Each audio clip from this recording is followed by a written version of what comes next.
It's our second session of the Wildemount Campaign using Dungeons&Dragons 5th edition. The DM ran this campaign using Discord and Astral. I'm used to running all our campaigns in person, but slowly over the years we've all moved away, so Mitch, the DM for this campaign, got us started with online RPGs. Our characters are Ben the Babbler, a halfling rogue, Beard McZap, a warforged warlock. Joining us for this session on is Ross, playing Galin, a vedalken battlesmith artificer from Nicodranas, with his iron defender, House. Eric the Cleric, a dragonborn cleric of the flying spaghetti monster, our lord and pastor, and myself as Kronk, a dragonborn paladin of the flying spaghetti monster, pastor for all. So, prior to Ben the Babbler and Beard McZap finding the two dragonborn on the beach, they were touring the country with a 5-legged midget donkey show. We never asked what kind of shows they were doing because we had a pretty good idea and did not want to confirm our suspicions. They toured under the company name Good, trademarked. That way they could always say their profits went to good. Ben the Babbler is the secret child of a wealthy family in Rexentrum.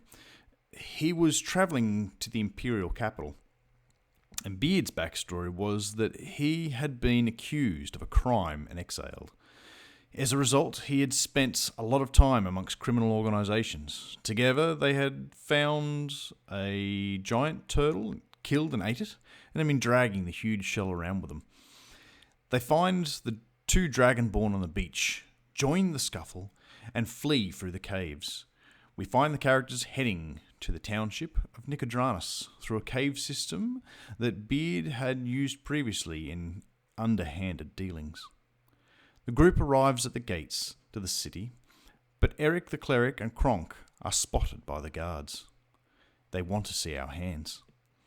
A few more guards gather around, and the situation is getting tense. Eric and Kronk remove their gauntlets and gloves and show the suspicious guards their hands.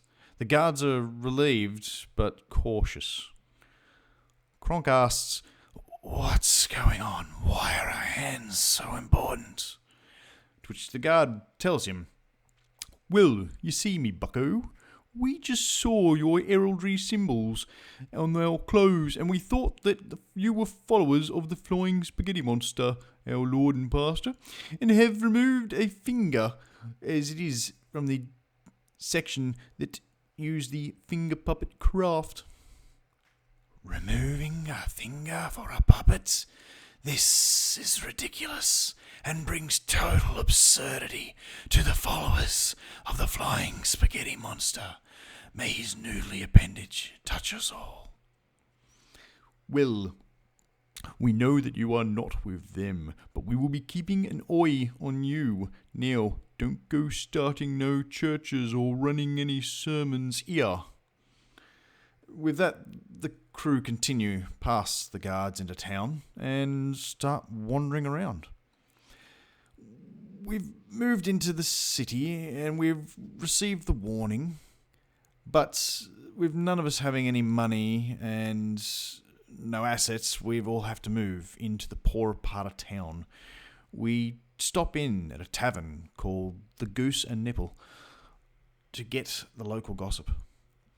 In the tavern, we discover a brilliant vedalken artificer who is working the tap system. He has put bubbles in ale. Amazed by this, we all enjoy a nice frothy ale from the only pub in town offering it. And wow, does it taste so much better. How did they make the pixie put the bubbles in all the ale? Kronk says, "Whoa, this is amazing. How long did it take you to put all those little bubbles in the ale?" All the characters sit there dumbfounded while Galin explains through science and magic exactly what he used to put the bubbles in which case all the party simply politely nod and smile. "You wouldn't know where there is any work to be got in town?"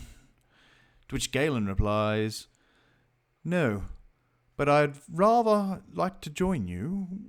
I'm looking for a new challenge since I have perfected this, and the safety of others would allow for any small problems at the initial beginning.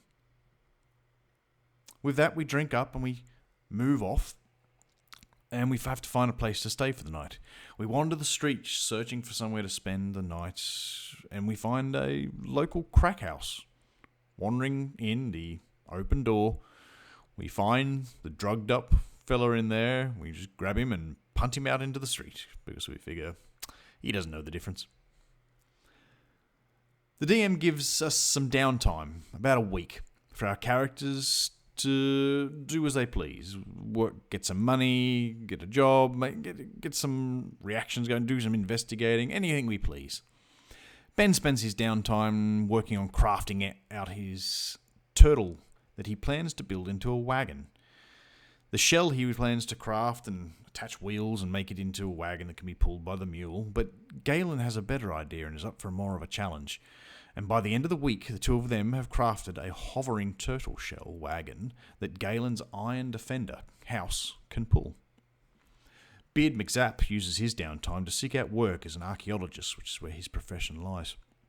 So he heads to the local university to look for work. While there, he's asking around and is directed to a professor whose dig team has disappeared. The former crew departed to the jungles to the northeast to explore for lost sites. They had not been heard of and had missed their return date. When it comes to price, the professor starts to lowball Beard with a small price of 500 gold pieces, 250 now and 250 if you come back. He also claims that there really isn't much money available through the university, and that's all they can really offer. For him to buy all his supplies, for him to go out and adventure and find them, in the potentially injured people, bring them back.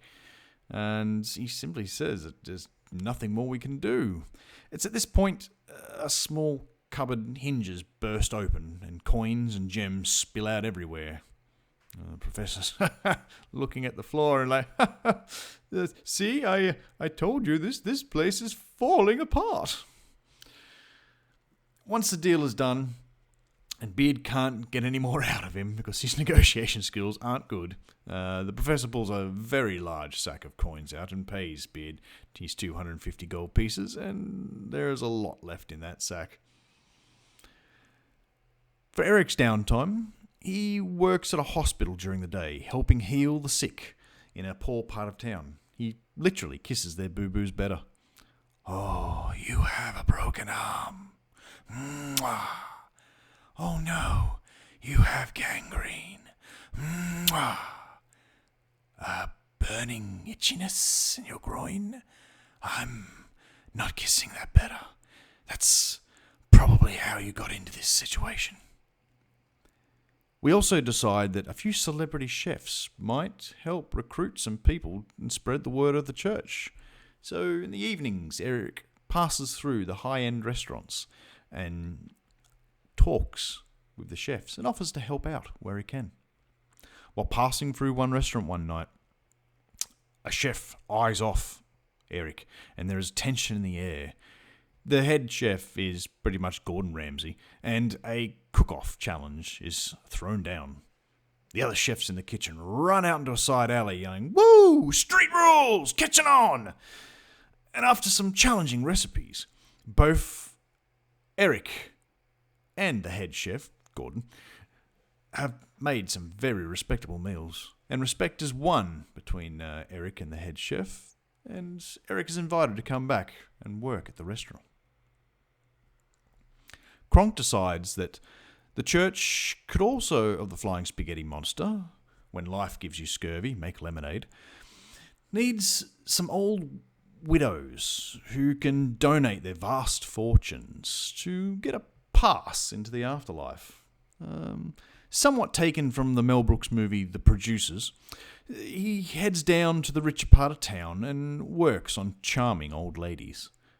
Being a dragonborn, he does not see the difference in humans' age, and even sex really is a bit of a struggle. So as much as he tries, it was eventually decided by the group that from now on, Kronk likes mature human women. So Kronk meets up with Lady Uganda and pitches sweet woo at her. Things seem to be going well, and she is intrigued by the dragonborn. To which Lady Uganda asks, "I will be around for dinner at your church in 3 nights' time. There we can talk about your cause and desires." Oh boy. We've got just a few days to turn a crack den into a nice-looking place to charm this sweet old lady out of her fortune. So between our side quests and the little activities we're doing and building a wagon and all this, we tidy up the crack house. Neighbours don't ask any questions as they're happy that we got the drugs out of the neighbourhood. And after a lot of work, we clean the place up and Eric cooks a large pasta meal for Lady Uganda and Kronk. Before the meal, Kronk blesses the food. "Our saucer, which art in colander, draining be your noodles. Thy noodle come, thy meatballness be done on earth as it is in meaty heaven. Give us this day our daily sauce, and forgive us our lack of piracy, as we pirate and smuggle against those who lack piracy with us. And lead us not into vegetarianism, but deliver us from non-red meat sauce. For thine is the colander, the noodle, and the sauce, forever and ever. Amen." We have our quest. We have our story arcs established, and we are ready to step off an adventure next time